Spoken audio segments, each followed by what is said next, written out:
Thank you, Dean Bronstein. Thank you to Jay Lenrow and the Alumni Association. And special, special thanks to the students and alumni who nominated me for this award.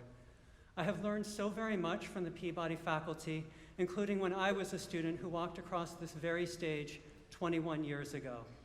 I remain in awe of these incredible musicians and scholars and cannot believe how fortunate I am to be able to call them colleagues and friends. I am especially grateful to the other faculty in the music theory department with whom I have spent countless hours discussing how we can best convey to all the Peabody students the joy that we find in the arcane aspects of how music works. We trace the Western tradition of music theory back to Pythagoras, who believed that music was a form of mathematical perfection alongside the other sciences in the quadrivium: geometry, arithmetic, and astronomy. In the Renaissance era, theorists began to discuss music as a mode of communication, more closely tied to the trivium of grammar, logic, and rhetoric. In this postmodern era, we view music through many different lenses, each tinted by uncertainty. When we approach music as a rhetorical art, we realize that it's nearly impossible to describe how it communicates and exactly what it says.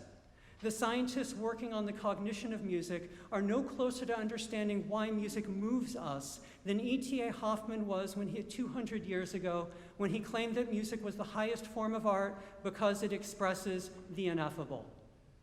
Today, we question the primacy of Western music and realize that the contemporary musician needs to be comfortable working in many different genres and traditions. We find ourselves uncertain as to what being a 21st century musician means and what music education in this new era should entail. As any student who has taken a class with me can tell you, I strongly believe that we need to embrace these uncertainties and ambiguities. The most fun questions, the ones most worth asking, have more than one correct answer.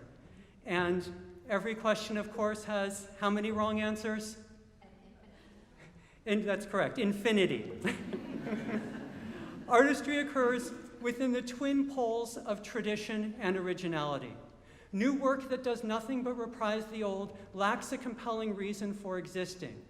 On the other hand, art that is entirely without precedent risks incomprehensibility. So to my students and former students, I offer this advice. You must find your own magnetism. If you try to copy others, you are dooming yourself to failure because you can never be anything other than a pale imitation of the original, a doppelganger. And as anyone who is a fan of either Schubert or Dungeons & Dragons can tell you, there are few things sadder and more dangerous than a doppelganger. And the Venn diagram of fans of Schubert and Dungeons & Dragons, the overlap is probably this room. You must forge your own path and become the best you that you possibly can become. The good news is that no one will ever be as successful at being you as you can be. I believe that the most important skill that you need as a musician in the 21st century is curiosity. The more that you seek to know about the world around you, the better you will understand yourself and your unique place within this world. As the musical landscape shifts, your curiosity will allow you to navigate across unfamiliar terrain. Where others only see obstacles, curiosity will illuminate new and unique paths. In closing, I'd like to offer special thanks to my wife, Elise Levine, who embodies the epitome of a searching intellect and who continues to teach me to pair my curiosity with compassion and empathy, and how important those qualities are to humanity and pedagogy. Thank you.